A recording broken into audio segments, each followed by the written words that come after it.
আমাদের খোকনস ফিল্ম চ্যানেলের সকল প্রকার পার্ট গল্প দেখতে আমাদের চ্যানেলটি সাবস্ক্রাইব করে পাশে থাকা বেল আইকনে ক্লিক করে অল নোটিফিকেশন অন করে দিন। শোভন গিয়ে চেয়ার টেনে বসলো। জ্যোতিও চলে এলো। খাওয়া শেষে উঠে গেল শোভন। তারপর ঘরে গেল অফিসে যাওয়ার জন্য তৈরি হতে। ব্যাগ থেকে একে একে সব বের করে মেঝেতে রেখেছে জ্যোতি। নতুন এক ভাবনার উদয় হলো। এতগুলো মাছ কি করবে, কোথায় রাখবে, সেই ভাবনায় মশগুল হয়ে আছে। শেষে উঠে দাঁড়ালো, ঘরে চলে এলো। আয়নার সামনে দাঁড়িয়ে শার্টের বোতাম লাগাচ্ছে শোভন। জ্যোতি প্রশ্ন করলো, আবার কোথায় যাবেন? না ঘুরেই উত্তর দিল, অফিসে। কখন ফিরবেন? ঠিক বলতে পারছি না, তবে সন্ধ্যের আগেই ফিরে আসার চেষ্টা করব। আচ্ছা, এতগুলো মাছ কেন আনলেন? সব কি আর একসঙ্গে রান্না করা যাবে? মানুষ তো আমরা মোটে 2 জন। যতটুকু করা যায় করো, অবশিষ্ট রেখে দাও। কোথায় রাখবো? ফ্রিজ তো নেই। বাইরে রেখে দিলে মাছ কি আর থাকবে? সব তো পচে যাবে। শার্টের বোতাম লাগিয়ে চুল ঠিক করছিল শোভন। জ্যোতির কথায় থেমে গেল। কপালে কয়েকটি ভাঁজ পড়ল। বলল, ফ্রিজ লাগবে? ফ্রিজ ছাড়া তো আর এত মাছ রাখা যাবে না। আজকের দিনটা কোনোভাবে ম্যানেজ করে নাও, আমি দেখছি কি করা যায়। ফ্রিজের দরকার নেই, অল্প অল্প করে পরিমাণ মতো বাজার করলেই তো সমস্যার সমাধান হয়ে যাবে। রোজ রোজ আমি বাজারে যাব নাকি? আমার পক্ষে সম্ভব নয়। তোমাকে এসব নিয়ে ভাবতে হবে না, আমি আসছি। আমি বাদে অন্য কেউ এলে কিন্তু একদম দরজা খুলবে না। জ্যোতি মাথা নাড়িয়ে আচ্ছা বলল। শোভন বিছানার উপর থেকে মোবাইল আর অফিস ব্যাগ নিয়ে বেরিয়ে গেল। ছোটবেলায় জ্যোতিদের বাড়িতে কোনো ফ্রিজ ছিল না। কখনো মা বাজার করে আনতো, আবার কখনো বা ভাই বাজার করত। মাঝে মধ্যে যদি মাছের পরিমাণ বেশি হতো, তখন তার মা অবশিষ্ট মাছগুলো ভেজে রেখে দিতেন, এতে আর মাছ পচতো না। যদিও এই পদ্ধতি অবলম্বন করার সিদ্ধান্ত নিল। মাছগুলো পরিষ্কার করে আলাদা আলাদা পাত্রে রাখলো। কিন্তু আবার এক ঝামেলায় পড়লো। চিংড়ি মাছ আবার কিভাবে ভেজে সংরক্ষণ করে? ভাবনার মধ্যেই হুট করে কলিং বেল বেজে উঠল। ভ্রু কুঁচকে গেল জ্যোতির। এখন আবার কে এলো? দরজার কাছে গিয়ে লুকিং হোলে ডান চোখ রেখে বাইরে কে আছে দেখার চেষ্টা করলো। অপরিচিত একজন মহিলা দাঁড়িয়ে আছেন। জ্যোতি ভাবতে লাগলো, দরজা খুলবো কি খুলবে না। শোভন তো দরজা খুলতে নিষেধ করেছে। ভাবনার মধ্যেই আবারও বাজলো কলিং বেল। দ্বিধাদ্বন্দ্বে ভুগে অবশেষে দরজা খুলে দিল জ্যোতি। মহিলাটি মুচকি হেসে বলল, ভিতরে আসি। মুখের উপর নাও করতে পারল না জ্যোতি, আবার হ্যাঁও বলতে পারছে না। অপরিচিত একজন মহিলা ভেতরে আসতে চাইছে, যদি উদ্দেশ্য খারাপ হয়। মহিলাটি উত্তরের অপেক্ষা না করে ভেতরে চলে এলো। হেসে বলল, আমি আপনাদের পাশের ফ্ল্যাটেই থাকি। জ্যোতি প্রত্যুত্তরে বলল, ও। কিন্তু এখনো সেই দরজার সামনে ঠায় দাঁড়িয়ে মহিলাটির দিকে তাকিয়ে আছে। মহিলাটি বলল, কাল জানালা দিয়ে আপনাদের আসতে দেখলাম, তাই আজই চলে এলাম পরিচিত হতে। এতদিন তো এই ফ্ল্যাটটা খালিই পড়েছিল। এদিকে আমার হাজব্যান্ড সেই সকালে অফিসের জন্য বের হয় আর ফিরে রাত করে। পুরো ফ্ল্যাটে একাই থাকতে হয় আমায়। কতক্ষণেই বা একা একা টিভি দেখে কাটানো যায় বলুন তো? প্রতি উত্তরে জ্যোতি হাসলো। মহিলাটি বলল, কিছু মনে করবেন না, আসলে আমি না একটু বেশি কথা বলি। আরে না না, কি মনে করব? আমার নাম ইভা। ও, আমার নাম জ্যোতি। মাশাআল্লাহ, আপনার সঙ্গে সঙ্গে কিন্তু আপনার নামটাও বেশ সুন্দর। জ্যোতি আবারও হাসলো। হঠাৎ মনে পড়লো চুলায় মাছ ভেজে রেখে এসেছে। ইভার উদ্দেশ্যে বলল, আপনি বসুন, আমি একটু আসছি।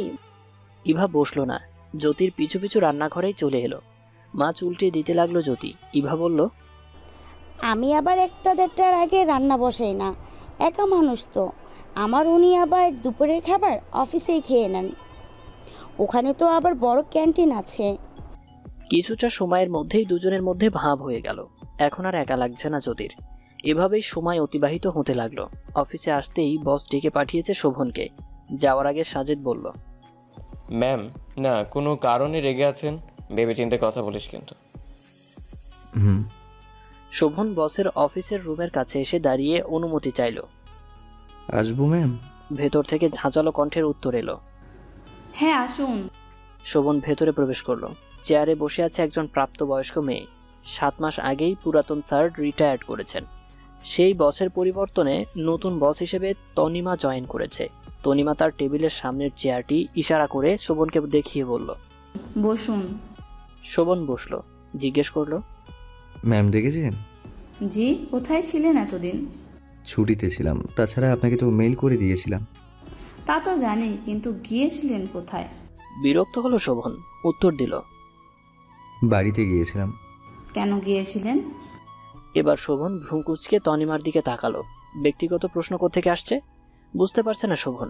যথেষ্ট ভদ্রতা বজায় রেখে বলল, এটা আমার ব্যক্তিগত ব্যাপার ম্যাম। উত্তরটি তনিমার মোটেও পছন্দ হলো না। প্রসঙ্গ বদলে বলল, অনেকগুলো ফাইল জমে আছে, আমি আপনার টেবিলে ফাইলগুলো পাঠিয়ে দিচ্ছি।